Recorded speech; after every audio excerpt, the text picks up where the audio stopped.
Okay, yeah. You want to film this like for like a YouTube video, right? Yeah. Yeah. What's up, guys? Zach here. Just about to build new Mathews Lift X. Wanted to just run you guys through how I do it, not because I'm the smartest, best bow builder in the world, but I'm an avid bow hunter. I'm a guy that just wanted to take kind of the process into his own hands. So I want to show you that it's not that tough if you decide that you want to start building your own bows, working on your own bows. Obviously having a bow press is going to be key. This is the last chance. Archery, easy press, pretty awesome press. I do got a draw board on here so we can check timing, but let's get this thing built. First thing I'm going to do is try to rip this grip off, which a lot of this stuff, yep, you just kind of have to trial and error it, which that pops off. I like just the side plates. So we'll actually, I might move this out of the press and over to my super janky bow holder. So what we're gonna do is we're just gonna use this little alcohol wipe. We're gonna rub this down. We'll slap the adhesive strips on here, however they go, and then we'll just kind of tack the side plates on there. A lot of things. The proof's in the prep a little bit, so try to prep your stuff right. Sometimes it involves reading directions. I know it's tough. And this will be a fun process because Jared, who's running camera, he built his bow in about 0.4 minutes once he got it. Mine's been sitting in my living room for how long, Jared? A long time. Like a month almost. Put this. Ooh, sticky. In there. Oh yeah. Try to get it lined up in there. Oh yeah. Ooh. A little tight on the bottom. Oh, nice. That's okay. Okay. Pop this guy in there. Give it a good press. Whew. That's some sticky stuff. Wow. Okay.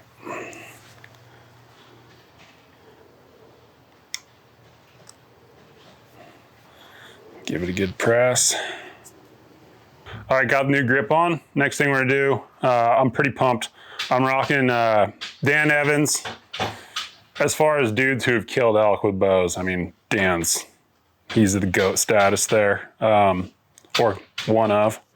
Anyways, I got his Option Archery Canyon Pounder. Cool thing that I liked about this sight is that 5-pin middle pin is your mover if you flip the housing out. And now on my sight tape, whenever I get that set up, I'll be able to dial my middle pin to whatever yardage from 20 to however far out I have clearance for. If I get in tight on elk in the timber, we're running and gunning, flip it in, make sure that my middle pin's dialed to the right yardage. Now I got a 5-pin sight. So in my head, it seems like best of both worlds. Haven't used it.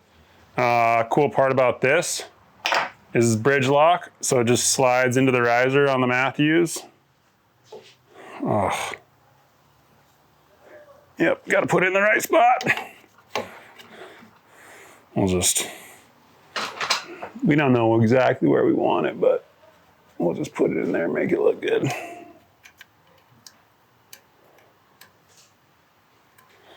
Nice. All right, just got the sight in the bow. Next thing we're gonna do is we're gonna throw a rest on there. I either did not order or did not receive a rest. Not sure, all I know is that when I grabbed all my components today, I don't have a new rest. So this is my old bow. This is a Mathews V3X. I sure hope, yep.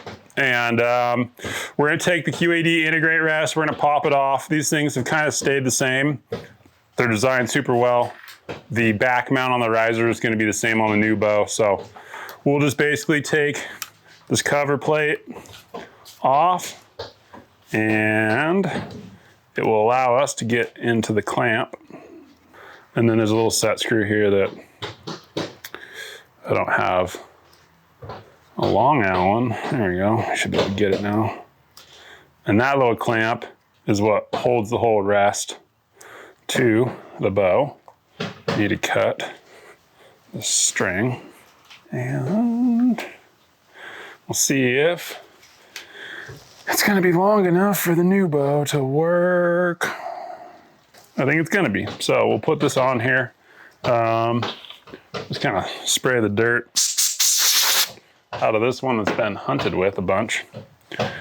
On the riser, there's a little etched center line mark. We want to get that lined up with the 0 mark on the rest. Doesn't have to be perfect, but try to get it close.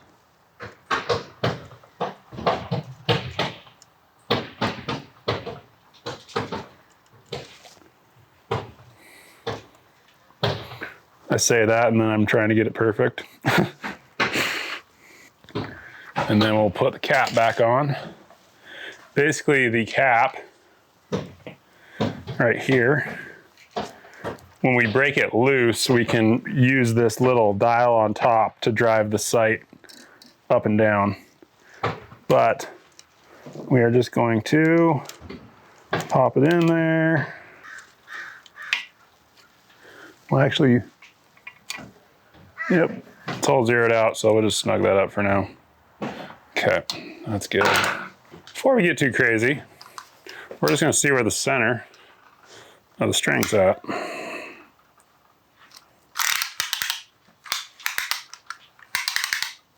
Roughly 29 and 1/8. That'd be 14. Electrician, help. 14.5 gets you to 29. And, Yeah. 16. Nice. Thank you, Jared. Okay, that's gonna be tough without tape. So we're gonna improvise. Check this out.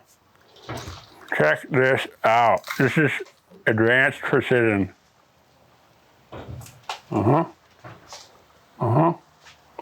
Right there.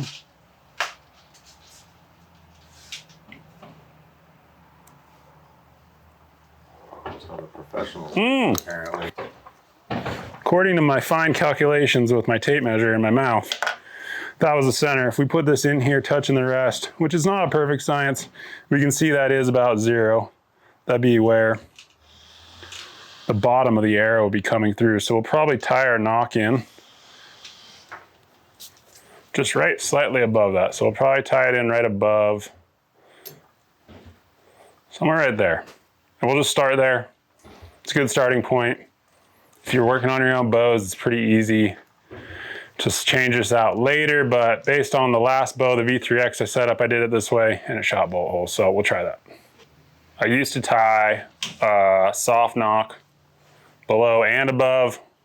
Joel Turner says there's a better way. Just do it below, leave a little gap when you tie your D-loop in there. You end up getting a more square in the back. If this is your string, if these 2 fingers, it's more square. If there's 2 of them in there, it can kind of like get off kilter. I don't know. Bodie Turner's a beast with the bow, like one of the best archers in the world. If they seem to think that's the best way, then I'm sure it's gonna work for my hunting setup. So what we'll do is I'm gonna actually watch Joel's video where he shows how to tie that knot in. We'll tie that in, and then we'll slap a D-loop on here, and we'll keep moving. When I do my bow build, I'm gonna act like I figured it out on my own. Okay, double constrictor knot. Take it in your right hand. And this is what building your own bow looks like. Make an X. Yep. Loosen the knot up. Go underneath the 2 right arms of the X. See that? Okay. Constrict that down.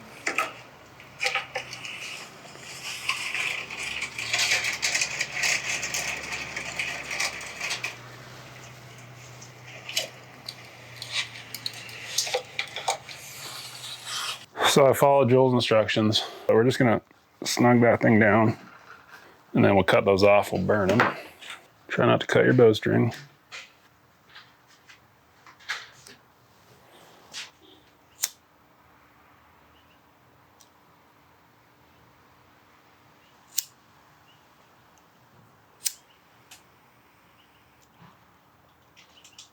So that is our bottom soft knock.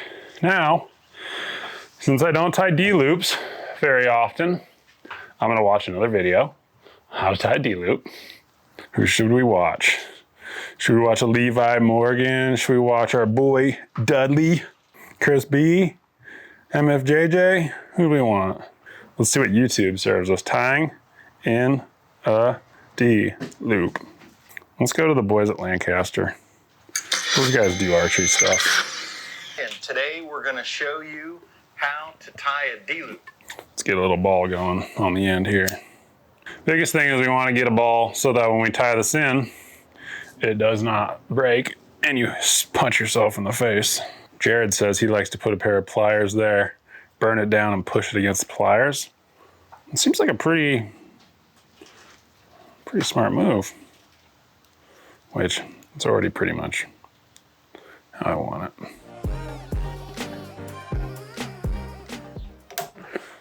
So we got just a little, tiny little bit of play there. So when we draw the bow, we want just a little, you don't want it to pinch. So next thing I'll do while the bow's in the press is I'll just press this down. We'll throw a peep in and we'll put this rest cord through this down cable right here. I'm gonna measure really quick my other bows. So with this bow, I'm gonna throw it in here. And then all I'm gonna do is I'm gonna take a measurement from the middle of my D-loop up to the middle of my peep.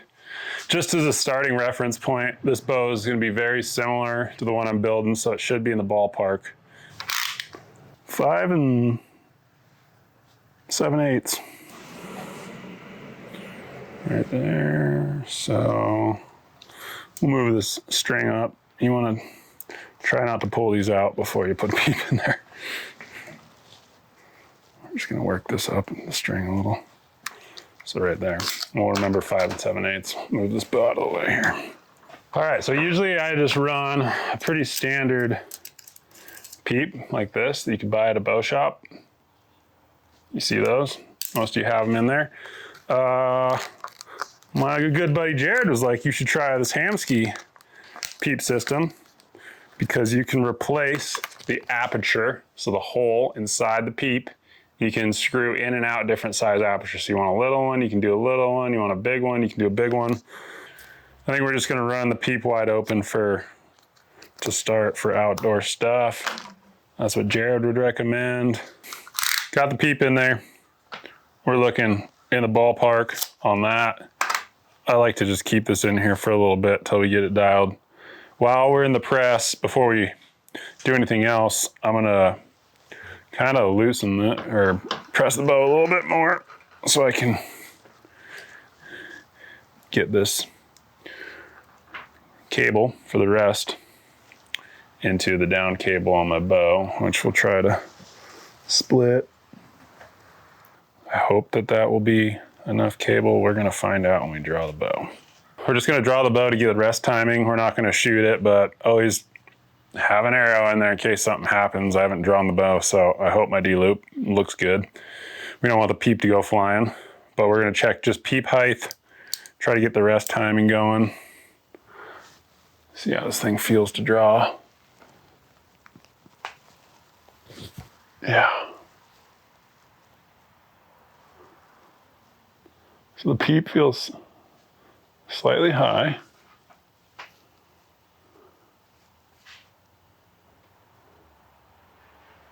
So we'll bring it down a little bit.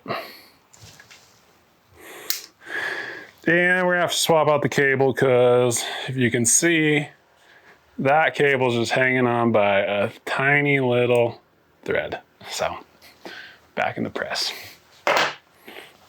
We're gonna have a super sweet blue down cable. Kind of almost want to burn a little point to help push it through there. Okay, tighten this back up. So now we got a long enough cord. All right, extended the cable on the bottom of my rest, threw it in the press here. We're gonna pull the string apart, get it through there, and we'll draw it, set timing on this. We'll knot it up and get that wrapped up here.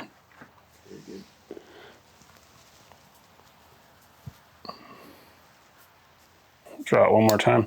It's definitely a stiffer draw, I feel like, than my V3X. Actually, I'm gonna start with that rest down. Make sure it's coming up at the right time. Yep, looks pretty good. Okay. I think I'm just gonna cut it and burn it.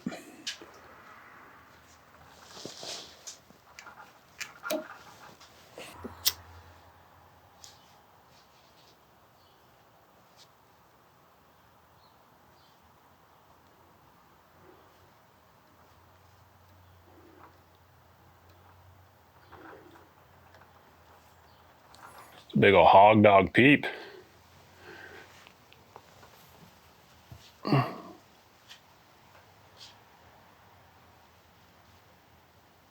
We're just roughly gonna tie the peep in. You can use string wax or beeswax. I like to run it over my serving material. It just gives it a little extra grab so you don't have to be perfectly on the ball when you're doing this. We'll just overhand on top. And we'll do one underneath.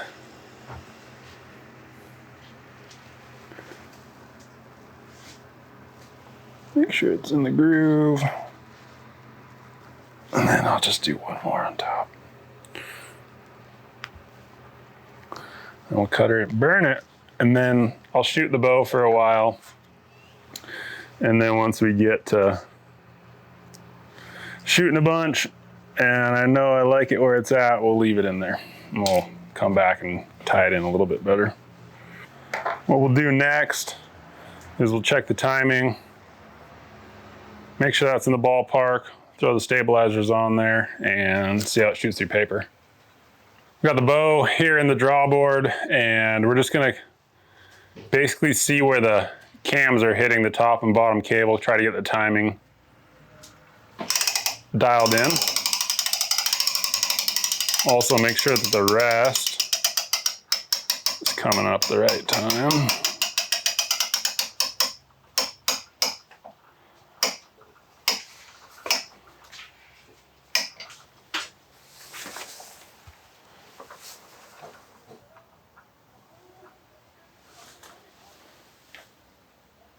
Top's touching, bottom's not quite there.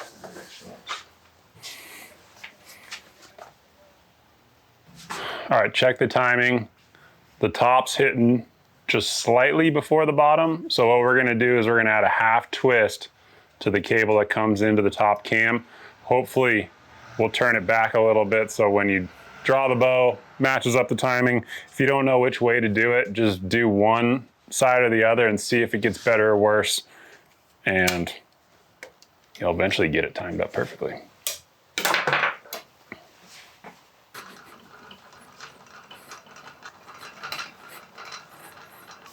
Okay, so it's twisting. Go one that way. Okay. So make sure everything stays in the right tracks.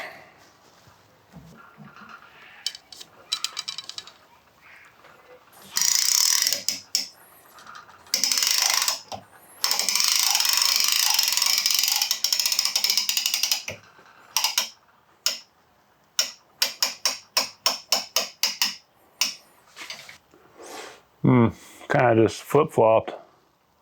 Well, we did just the half twist, and it went from hitting up top first, and the bottom cam still had a little bit of come around before it touched. Now the bottom's hitting and the top has a pretty significant gap. We might have to do the old little piece of serving in the cable. All right, so got the bow in the drawboard. The twist in the top cable was a little bit too much, so we just threw a piece of D-loop material in there. I'll end up trimming that down and burning it. But bow's as good of tune as I want it for right now. Obviously you want to shoot 100, 200 rounds just to kind of shoot the bow, get used to it, come back and check it for hunting season. But let's throw on the stabilizers and that V-bar mount or the back bar that will allow us to run all these things. So the front is pretty dang easy. We got a 12-incher in the front. Just slides into the bridge lock system here. And they made the side of the riser and the side of this mount flat on both sides so you can push it all the way over and get it mounted up that way. Let's see if we can find a big dog. Front one's in, mounted up this back mount for the back bar. We got a 10-incher back here, so we'll slide that in to that first little slot and screw it in. And then, you know, there's probably a lot of ways to do this. The old Chris B YouTube says he likes to start at 4 degrees out, 4 degrees down. So he shoots a lot more arrows than me. So let's try that. Okay, sights on, rest is on, and tied into the bottom cable or the down cable, we got our stabilizers on. We got a D-loop in, we got a peep in that's a little squirrely. Get that to line up here. And now let's shoot it through paper, see what it does. Don't drop it, Zach.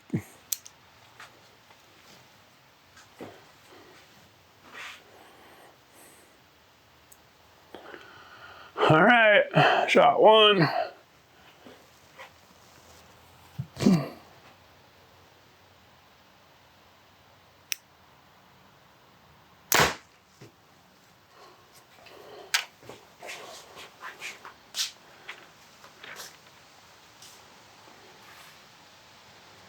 What do you think? It looks pretty dang close. I'd say for first shot out of the bow, not having shot it at all, I probably will leave it right there. Put a bunch of arrows through it, get comfortable with it, make sure my peep's dialed, come back, check it. But at the end of the day, if my field points and my broadheads are hitting in the same spot, my arrows are flying true out of the bow, that's kind of what I'm looking for. As far as all the hunting, all the shooting I've been doing, you could definitely go down the rabbit hole of all kinds of ways to tune and perfect things, but you know, I'm shooting 50, maybe 60 yards max. If I'm shooting bullet holes here and my broadheads and my field points are grouping, I'm a happy camper. So hopefully that helped. I'd do one more thing is just put the quiver on here, but that's pretty much putting a bow together in the garage. It probably took us a couple hours there. Not a super tough process, and YouTube is a great place if you get stuck somewhere to learn things you don't know, problem solve, get your bow set up. And I bet for most people, you can do 99% of the work if you have a bow press and a few simple tools. So let us know what you thought. We're gonna be doing a bunch of bow hunting, filming hunts this year. We're excited for that. So stay tuned and thanks for watching.